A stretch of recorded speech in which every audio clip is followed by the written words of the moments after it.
Welcome to the Extra Mile podcast for bar exam takers. There are no traffic jams along the Extra Mile when you're studying for your bar exam. And now, your host, Jackson Mummy, owner of the Celebration Bar Review.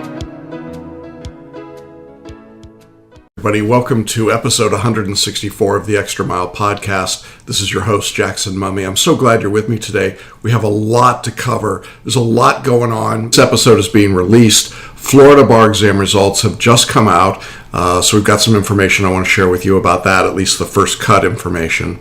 We also have a great interview lined up for you today, talking to a successful Indiana bar taker, Aaron Hefner. And Aaron's story is absolutely amazing. He went from losing everything in his life, an incredible battle with addiction and sobriety, into law school, out of law school, took the bar exam a couple times, was not successful, came to me to take the July 2017 bar exam, used a lot of our tools like Photoreading and Paraliminals and the personal mentoring, and he passed. And it's a great story, and Aaron talks about his journey and the tools that he used and what worked for him, and I think you're going to really be inspired by what he has to say. So we're going to jump into that interview with Aaron in just a minute. But I do want to just let you know a couple of things before we get there. First of all, if you'd like to watch that interview and watch today's episode, you can do so by going to celebrationbarreview.com/164. And you can find all of our podcast episodes in video form since we started doing them probably 3 months ago or so, just by going to celebrationbarreview.com/ and then the episode number. So this is episode 164. Now, if you'd like to go back to the beginning of our podcast, you can do that by going to our website and click on the tab for podcasts. We have in the archives every episode along with show notes, and we encourage you to go back and check that out. There's a lot of great information and material there. And of course, you can get podcasts on Apple, iTunes, or iHeartRadio, and we'd love that if you would give us an honest rating and review on those sites. That would be terrific. And certainly feel free to share this material with your friends and colleagues, people that are interested in the bar exam or taking the bar exam. We appreciate so much that this podcast has grown by word of mouth over the past couple of years, and it's great to have so many people joining us. If this is your first time with us on the podcast, welcome. I am really glad that you're here. There is, as I say, a lot going on. And one of the things that we want to do is to help you navigate your way through the bar exam process. So on Thursday at 3 p.m. Eastern, I'll be conducting a live webinar, How to Make the Next Bar Exam Your Last Bar Exam. This is the proven, powerful way to pass. It's completely free to attend, but you do need to register. And you can do that either by going to our homepage at celebrationbarreview.com. You'll see a button there to claim your free spot. Go ahead and just click on that. Or you can, if you're watching this as a video, just scroll down this page and register there. Now, because we've had so much demand for this webinar, we've actually expanded it to twice a week. So in addition to our Thursday at 3 p.m., we're also doing a webinar on Monday evenings at 7 p.m. Eastern, so that would be 4 o'clock Pacific time. And when you go to register and claim your seat, you'll see those two choices. Select the date and time that works best for you, and then we'll see you on the webinar. And it's really life-changing information. You know, I was so excited that we had people passing the Florida bar, and I remember back to when many of them went through this very same webinar and got started with us. And so I really encourage you to check it out and to find out about this very powerful system to pass the bar exam. So again, Thursday, 3 p.m. Eastern, or Monday, 7 p.m. Eastern. Either way, we'd love to have you with us. All right, well, let me talk for a moment about Florida results. And again, this is the very first impression. We are just cutting as close as we can to getting the results and then recording this part of our podcast episode so we could get you the latest information. In general, there's some good news, I think. The pass rate for first-time bar takers in July of 2017 went up from July of 2016. The pass rate overall for first-time takers was 71%. That's a pretty good number. Last July in 2016, that rate was 68%, so I'll take that 3% jump. That's good news. Now, comparing the July 2017 results to the February 2017 results, there's a big jump. In February of 2017, the first-time pass rate was 57%. So, wow, looks really great, doesn't it? Well, unfortunately, the Florida bar examiners are playing a bait and switch game with these numbers. And I really need to call this out because I'm afraid too many people are going to look at what I've just said and those numbers and think everything's fine. Actually, that's not true. Florida has made a decision, very quietly but very definitively, that they are not going to produce publicly the overall pass rate for the exam. In other words, they're not going to look at repeat bar takers. Now, we get those statistics a year later from the National Conference of Bar Examiners, so they do have to be reported out. But at the time of the exams and for a year to 18 months afterwards, no one knows exactly what those overall pass rates are. That's significant because there are actually more repeat bar takers in February than first-time takers, and there are nearly as many repeat bar takers in July as there are first-time takers. What makes this significant is that when we look at the July 2017 results and you hear 71%, you think, hey, that's pretty manageable. I feel good about that.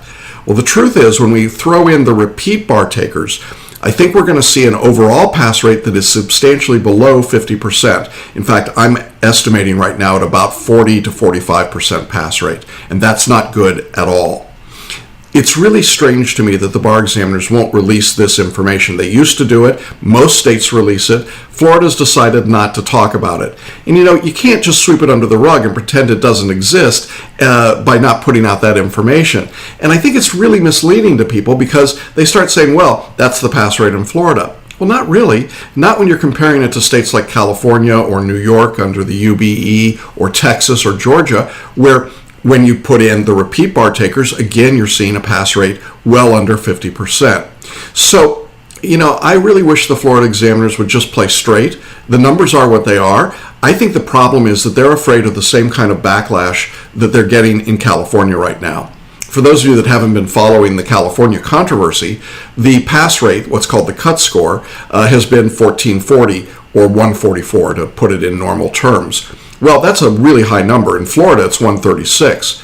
And when you take that California pass cut score, you end up with a pass rate that starts at about 35% and goes down. Well, California's taken a lot of heat for that, understandably, and I think justifiably. I don't think Florida wants to get that same kind of pressure to reduce their pass rate or their cut score. In fact, the UBE cut score for a jurisdiction like New York is 133.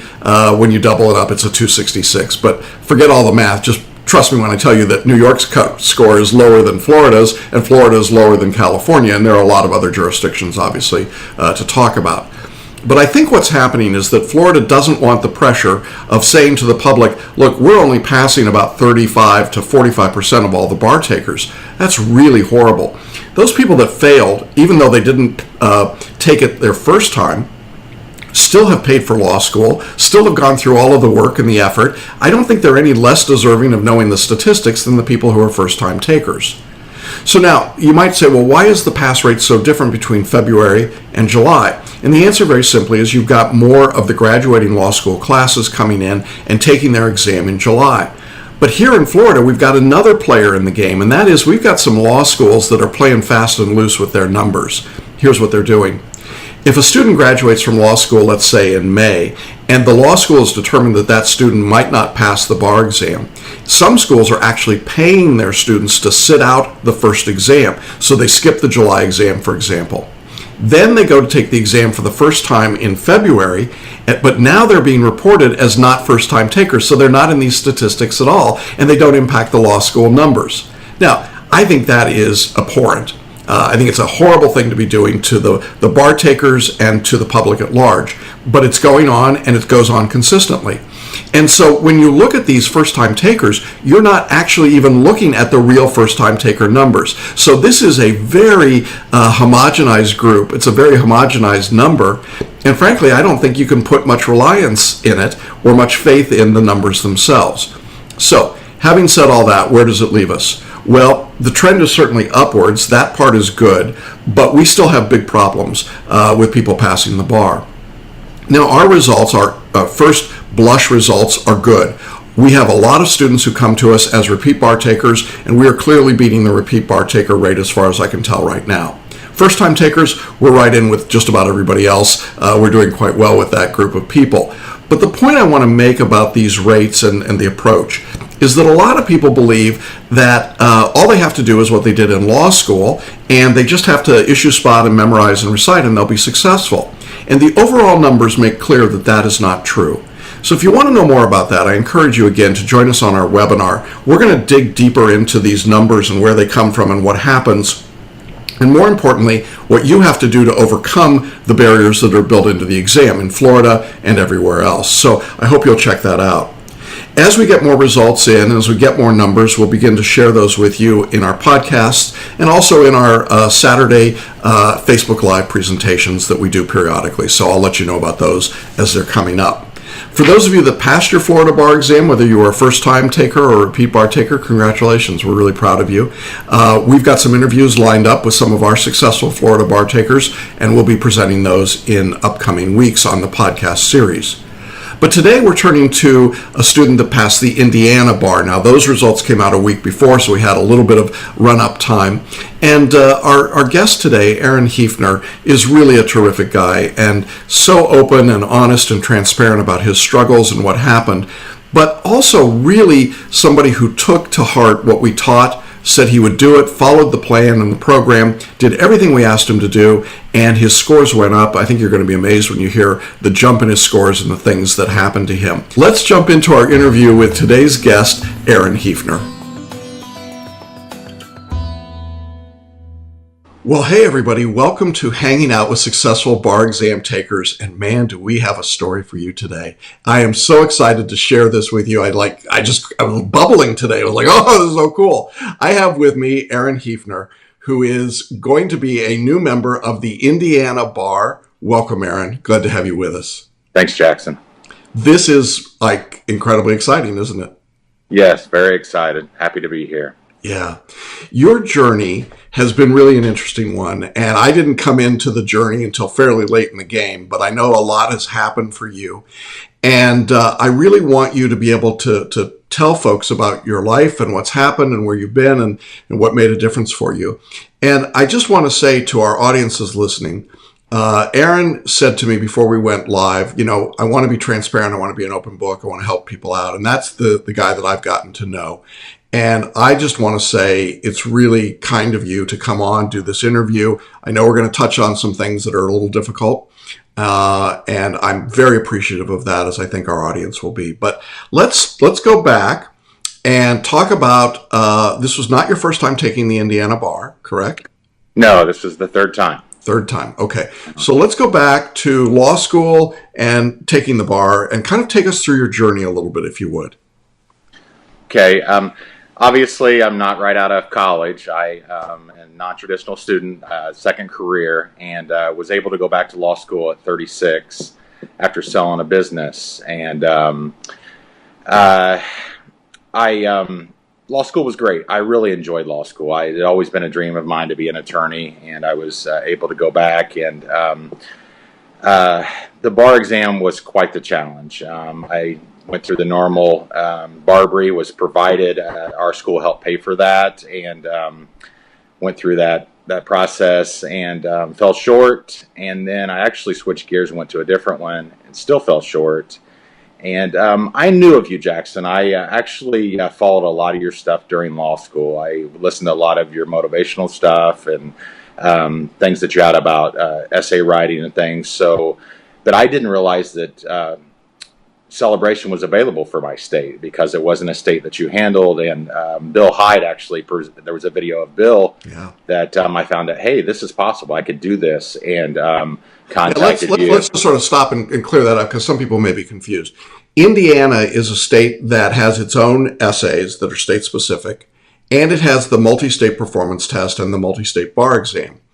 And what Aaron is referring to is that we've worked with students in other states like Tennessee that are similar, or Ohio, and what we do is we assist with the general writing concept and the performance test and the multi-state. So Bill Hyde, who's another interview, and we'll link to Bill's interview, passed in Tennessee. He's one of many people. And Bill's interview got a lot of attention because he was also a repeat bar taker. So in Indiana, it's a weird thing, isn't it, Aaron, with the percentages? I mean, the multi-state's 50% of the exam, right? Right. Multi-state's 50, and essays are 30% Indiana specific. And then the MPT, there are two of those in Indiana, like the UBE, Right. and it's 20%. Okay. Right. So it's got a little bit of the flavor, and the Indiana essays are how long in length? 40 minutes 40 a piece, minutes. and there's 6 of those. And I was able to use your technique, the FLA writing style, and it worked very effectively. Yeah. I don't know my scores, and I'm glad I don't know them, but I do know that my MBE went up 8 points. I was able to find that out, and I had tremendous help from you in writing, especially the MPTs was a really game changer for me. Great. With you.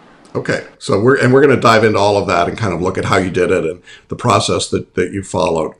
But you had, so you took the exam a couple times, don't pass, come to us, we start to work. In one of our early conversations, you shared with me some of the challenges and struggles that you had in your personal life.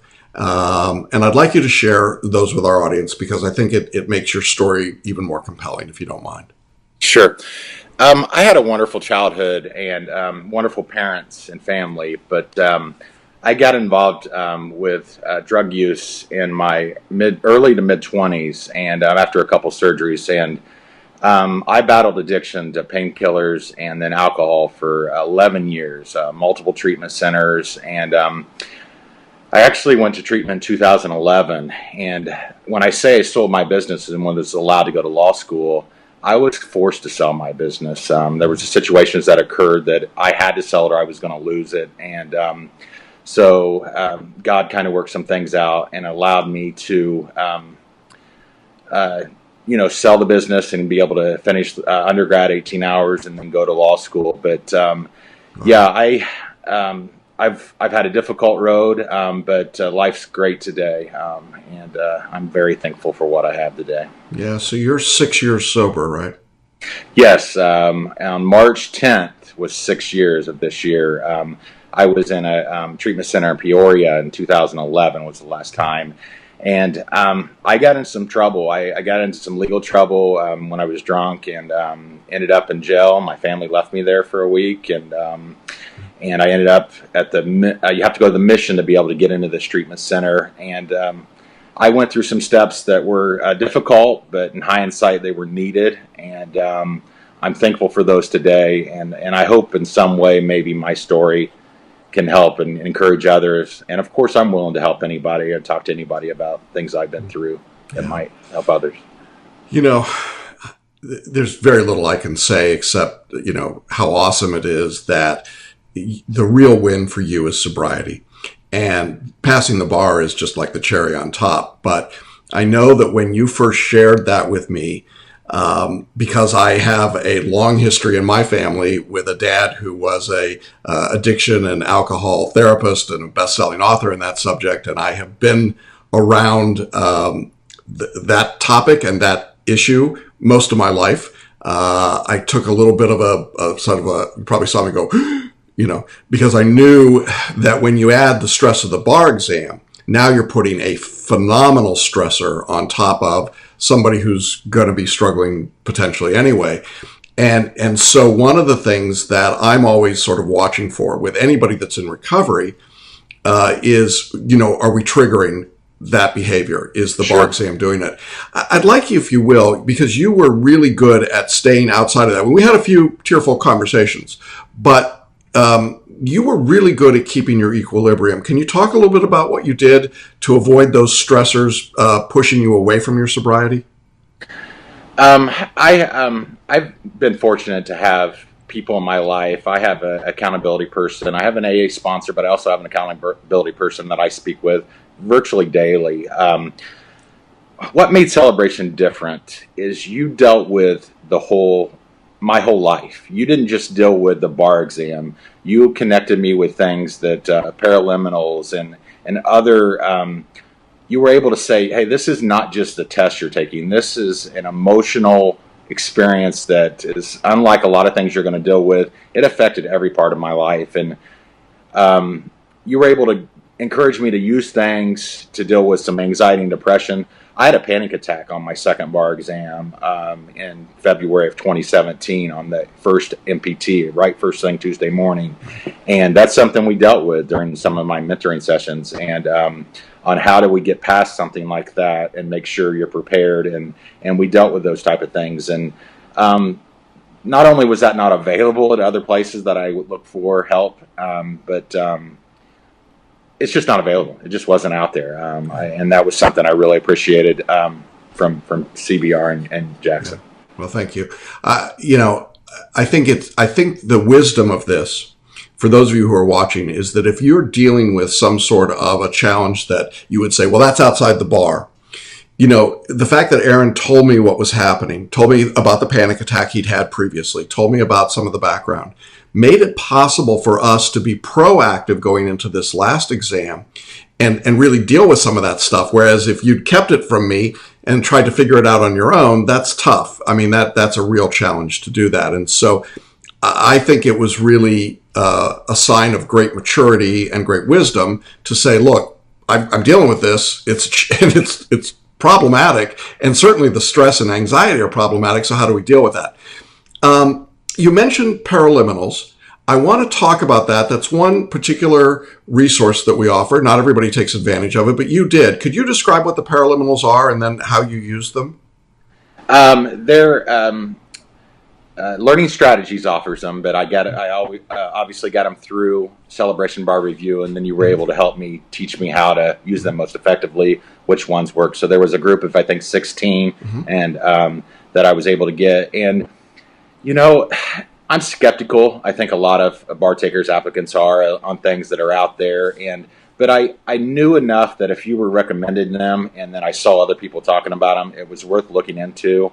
And I would just listen for, whatever it was 15 to 20 minutes. Some of them are 10. I think there's one that's 10 minutes. And a lot of times I would doze off or kind of fall asleep or maybe even eyes closed type thing. And you just allow it to work. It's using your subconscious and your.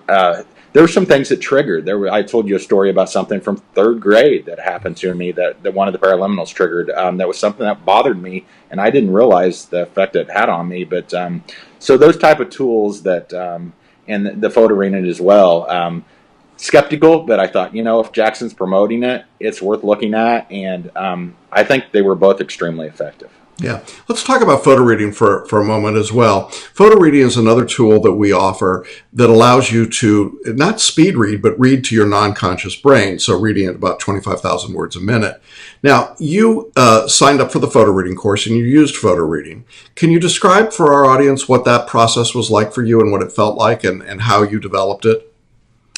It was really tough at the beginning because I wanted to use my conscious brain to try to read still or try to grab words and so I had to force myself to go through the program like Paul directed through I think there were 7 sections that you go through and you do exercises, and I just trust the process. I did what was said, and I used the outlines, and by the time I was through a subject, an MBE subject, I had to photo read it 20-30 times, maybe more on subjects, depending on going back and doing questions again, and before and after each time I would study that session. So it's just, trust in the process. It's something that seems, does this really work? But hey, the proof's in the pudding. It worked for me. So I'm happy that I was willing to try it. Yeah, it does work. And you had an 8-point increase in multi-state. That's a big, big jump.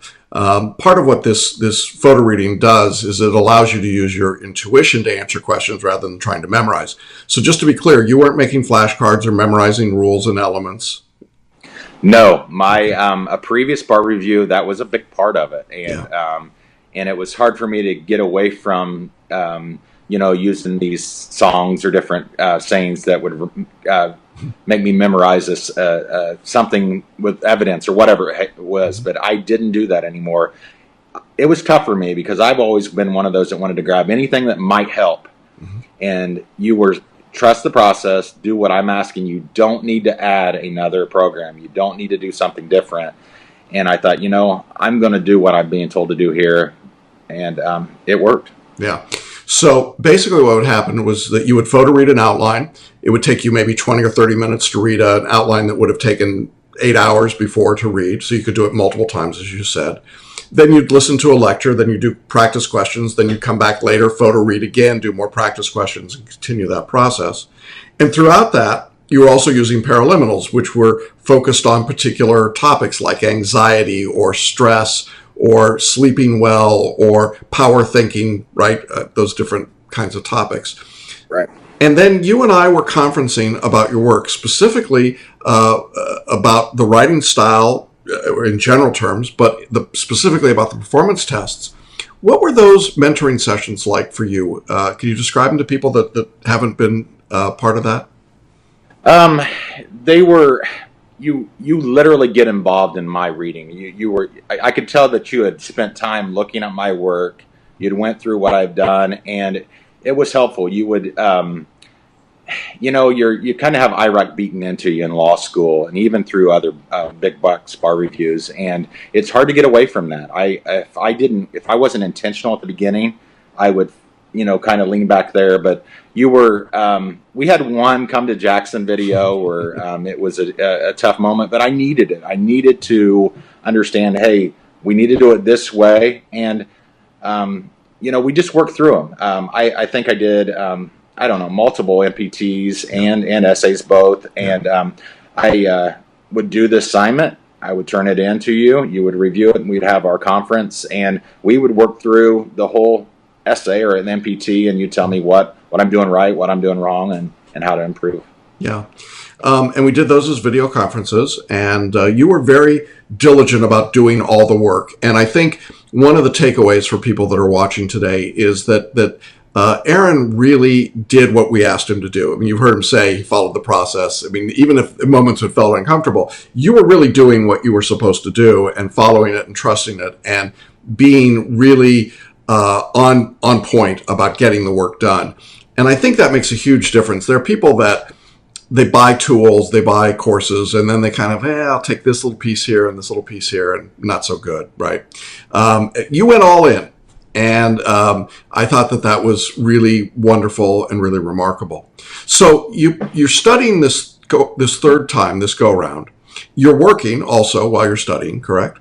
Yes, I'm able to do some work with the real estate company on the property preservation side. But I am working, yes. Okay. So it's not like you're just sitting there studying all day, every day, right? No. Okay. I studied quite a bit less with CBR than I did in previous times because it was structured, it was organized, and I did what it was requested. I think maybe 4 to 6 hours a day. Yeah. Like okay. Max. So it's time for the bar exam, July 2017. You go to the test. What's that like? It was my third time. You're seeing students that you remember from law school because they're the class behind you, and they're coming in, and you're still there. And there was some, it was a little uncomfortable, a little bit of that going on, but I was focused on what I had to do. I was more calm. I didn't get engaged in a lot of the small talk. I got to the site. I stayed in my room quite a bit more this time, I think. I wasn't studying necessarily. I wasn't cramming at the last minute. I felt like I was ready. I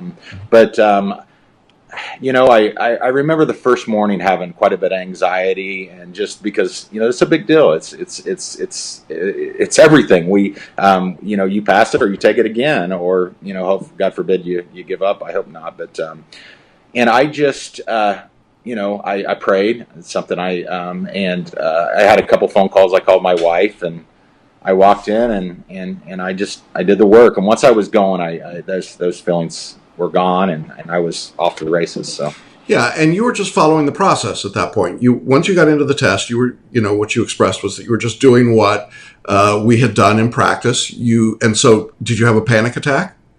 No panic attack. No panic attack. You had helped me tremendously with the MPTs. I always had problems with time. I could not get through the MPT in the 90 minutes.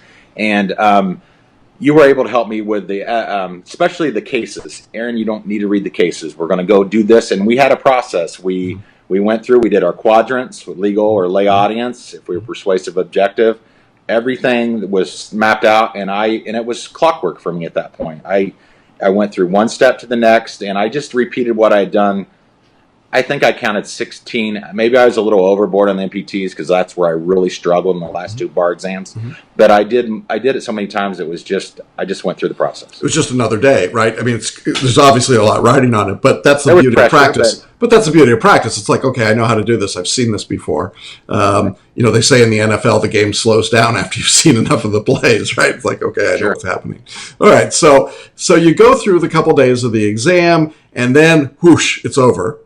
What was the waiting period like for you between exams and results coming out? It was a little bit better this time.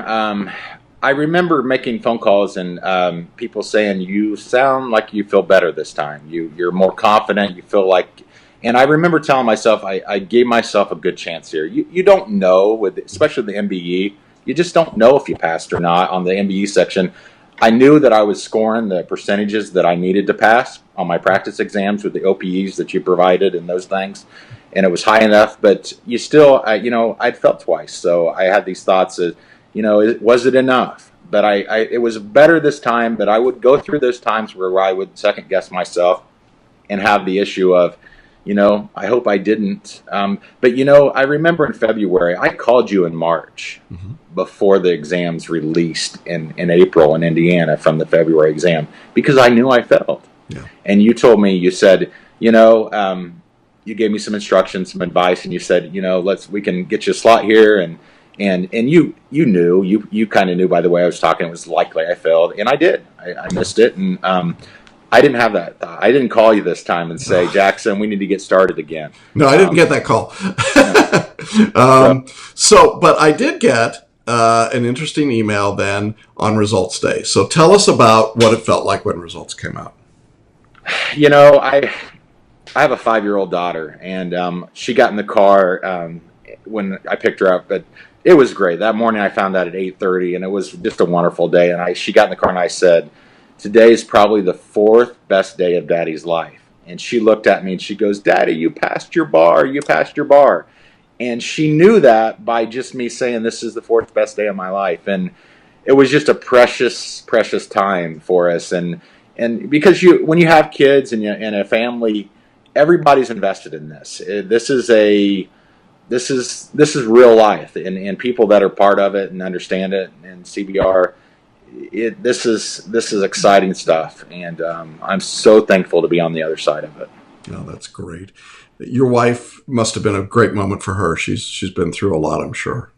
Yes, she's a school teacher, so she teaches 3rd grade, and I called her because I couldn't go to the school, and she started screaming and dancing and jumping up and down, and her students, 3rd graders, they start dancing up and down, and they couldn't figure out what it was, but they're celebrating with her, and everything, and it was just. She goes out in the hallway screaming, and all her friends she's taught 19 years, and they're all celebrating with her. So it was just a wonderful moment. I heard that over the phone, and then, of course, her coworkers are some of my friends, and lots of phone calls and texts, and so it's an exciting time. Yeah, and I'm sure your family is just super proud of you, as they should be. I mean, what a great accomplishment. Statistically, it's so tough after you failed the exam a couple times to come back and pass. So that's a wonderful, wonderful accomplishment.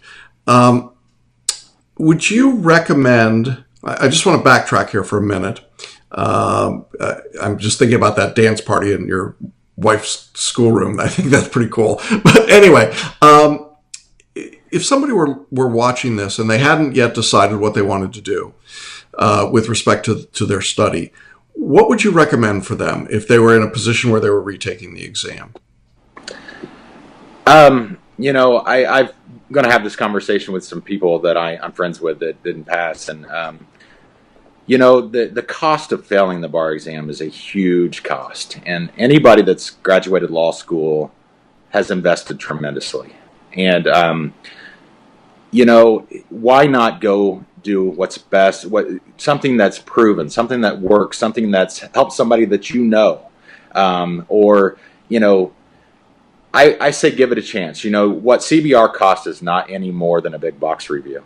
And you're getting a one-on-one mentoring with one of the best, if not the best guy in the business. And I think that you at least need to check into it. And for my money and any, I wouldn't send anybody anywhere but CBR, Celebration Bar Review, and Jackson Mummy. I just don't. I've seen some other stuff out there. I did a lot of research, and the day I found out it was possible for me to use your system, it was done. It was. I'm going to use it, and I'm so thankful. Oh, that's great. And in fact, you did refer some people to us, and they passed. So, right. So so that was always a nice win as well. If somebody asked you about using Photoreading or the Paraliminals, would you recommend those tools to them? Yes, they both helped me. I know that I don't know how to explain it necessarily, but Paraliminals, I would literally feel different once I was done with the Paraliminal. Yeah. It was a calming effect, and it truly helped me. And I don't know, I don't know the linguistics. I can't even say the word, but I don't know all the scientific stuff behind it. But it worked for me. And Photoreading, it took a while for me to get bought into the system, but it did help. And I really believe I did not go back. I did not, even when I was struggling through it, I stayed with it. And that's all I did. I did not read the outlines, regular reading, or I used the system from the time we started, which was in week 2, I believe, through the bar. That's great. Well, so now you get sworn in soon, which is really awesome. And then this is really kind of funny. We've always sort of kept on the down low. One of the things that sometimes happens after people pass the bar. I mean, the obvious question is, you just passed the bar, Aaron Hefner. What are you going to do now? And your answer is? I'm going to Disney World. Yeah. And so here's the deal, folks. I don't know why we never said much about this, but we've always sort of invited people who passed, who were coming to Disney World, to meet with us. And so, in fact, you and your family are going to meet us in Disney World. We're going to get some pictures for sure. Yes, I can't wait. We can't wait either. And so I just want to, so I talked to Sarah about it, my wife, and she said, you ought to just tell people we do it. I mean, really. And I was like, yeah, I don't know. It's just, okay, fine. So anyway, so this is it. This is the first time this is the first time we're saying it publicly. We've never said it publicly in 25 years. But Sarah was like, yeah, really, we should, So if you've passed the bar and you're coming to Disney World, let us know. And we would love to join you for a celebration meal. And, we're 5 minutes from the main gate, folks. So It's not like it's a big trip away for us. But I'm really excited to meet you and your family, meet your 5-year-old. How cool is that? Going to Disney. Yep. Dad's going to be an attorney. Can't wait. Yeah. And I just want to say how proud I am of you. I'm proud of you for passing the bar, for sure. But I'm really proud of you for your maturity, for your sobriety, for your willingness to follow the plan and to be honest to yourself and honest about this process. You are really one of those rare people that we get to work with where we just go, wow, this guy is something. And folks, I just want you to know, you're hearing from somebody who I believe is going to make a big difference as a lawyer. I think you're going to be a terrific member of the bar. Appreciate that. I'm excited to see where your legal career goes because, getting over this hurdle is just sort of like a slingshot. It's like whoosh, and you're like, whoa, okay, here I am. I'm practicing. Right. I'm excited. Yeah, and we're excited for you. And I so much appreciate you sharing your story and your offer to help. I know we have a Facebook group, private group for our students. I know you participated in that group. Right. You're going to stick around and be there as a resource to others, right? Absolutely. It's actually Kenneth Aaron Hefner. So on the Extra Mile, anybody that would like to contact me, I'm more than happy to talk with anyone. I'd love to. Yeah. And that's one of the great things about our community. Our past students who pass the bar stick around to offer their encouragement and support, and you're going to be a great addition to that team and that roster. So we really appreciate that. Well, Aaron, it's just been such a thrill today, but it's been great to work with you, and I'm so thrilled and excited for you and for your family. This is just the start, as I say, of big things, I think, for you. And I appreciate that you would let other people know about what we've offered and what we could do, and just all the work that you put in, and the perseverance and the trust in our system means the world. So thanks for that, and thanks for being such a great bar student. I think you're going to be the kind of member of the bar that we want to have, somebody who's kind and gentle. Yeah, I think you're going to be a good reflection on our profession, and I appreciate that so much. Thanks so much, Jackson. Thanks to all of you, Sarah, June, Kelly. You've all been wonderful. That's great. Well, good. Well, we'll see you at Disney World soon, okay? Sounds great. Looking forward to it. All right. Bye-bye for now. Bye-bye. Well, that's our episode for today. I hope you enjoyed this interview with Aaron. He is an amazing guy, isn't he? And just so delighted and pleased for him. Now, if you want to know more about the tools that Aaron used, like Photoreading and Paraliminals and the personal mentoring course that he took from us, we've got links on our show notes and on our video podcast page for all of that information. I also want to remind you again of our upcoming webinars, How to Make the Next Bar Exam Your Last Bar Exam. Thursday, 3 p.m. or Monday at 7 p.m. You can register on our website or on this video podcast page.